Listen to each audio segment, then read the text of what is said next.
जैसा कि हम सब ने देखा कि काल रूपी दूषण ने सबको परेशान कर रखा है। अब काल का तो दूसरा अर्थ ही मृत्यु होता है, किंतु आप जानते हैं काल का एक और अर्थ होता है, समय।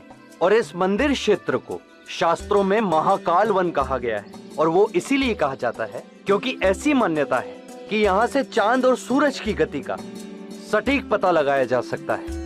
पृथ्वी सूर्य की परिक्रमा करते हुए जब वो सूर्य के सबसे पास पहुंचती है, वो भाग जो सूरज के सबसे पास होता है वो महाकाल वन है। ये तो हुई समय वाले काल की बात। अब देखते हैं मृत्यु रूपी काल दूषण से निपटने के लिए वेदपति क्या करते हैं।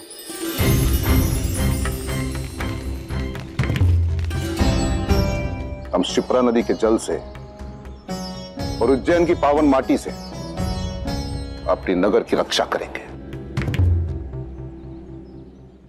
हमें नगर के चारों ओर ऊंची दीवारें खड़ी करनी है। मैं जानता हूं कि दूषण की शक्ति की आगे अधिक समय तक टिक नहीं पाएगी, परंतु हमें थोड़ा समय तो मिल जाएगा स्वयं की रक्षा करने का।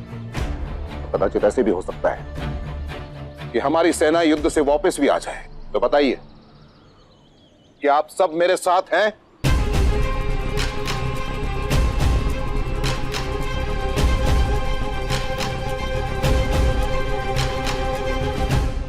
हम दीवार बनाने के लिए सज्ज हैं वेदपति जी।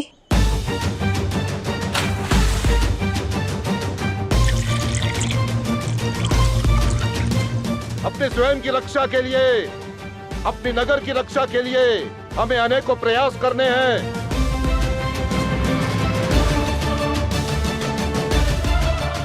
भगवान भी उन्हीं की सहायता करता है जो स्वयं की सहायता करने में सक्षम होता है, जिसमें वो सामर्थ्य होता है। हमें स्वयं की रक्षा करने के लिए हमें कर्म पथ में चलना होगा, बाकी शेष महादेव पर छोड़ दें।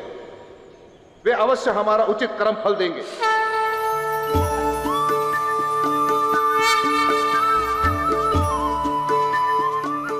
कर्म विहीन भक्ति व्यर्थ है देवी।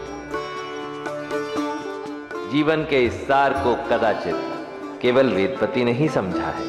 अर्थात आप दूषण से लड़ने में वेदपति की सहायता करेंगे देव? पहले उन्हें प्रयास करने दो, परंतु यदि उसके उपरांत भी उन्हें मेरी सहायता की आवश्यकता हुई तो मैं स्वयं उज्जैन में अवतरित होकर दूषण का काल बनूंगा।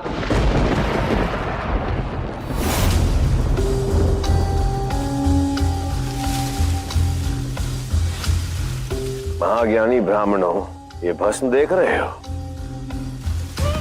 ये भस्म है तुम्हारे सहस्त्र शास्त्रों और ग्रंथों की, जिन्हें जलाकर उसकी भस्म से मैं स्वयं को इसलिए तोल रहा हूं ताकि पूरे संसार को यह बता सकूं कि इस पृथ्वी लोक पर अब मेरा पलड़ा भारी रहेगा। अब यदि यहां किसी की पूजा होगी तो केवल मेरी, असुर राज दूषण की। क्षमा कीजिए असुरराज, किंतु एक समस्या आ गई है। कुछ पंडित और ऋषि हमारे बंदी बनाने से पूर्व ही भाग गए। उज्जैन नगरी उनकी शरणार्थी बन चुकी है। तो इसमें समस्या क्या है? बाकी नगरों की तरह उज्जैन का भी नाश कर दो। तुम उज्जैन नगरी को कभी नष्ट नहीं कर पाओगे असुरराज। सभी ऋषियों और पंडितों का उज्जैन नगरी में शरण लेने का एक ही कारण है। उज्जैन नगरी महादेव के सबसे बड़े और प्रिय भक्त वेदपति जी की नगरी है। यदि तुमने उज्जैन नगरी को नष्ट करने का प्रयास किया तो महादेव स्वयं आएंगे उसकी रक्षा करने।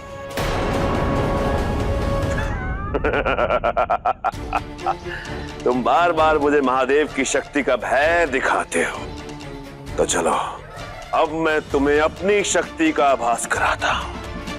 यदि महादेव वहां आए उनकी रक्षा करने, तो दूषण स्वयं जाएगा विध्वंस करने। एक तुच्छ नगर को मसलने के लिए मुझे किसी भी सेना की आवश्यकता नहीं होगी।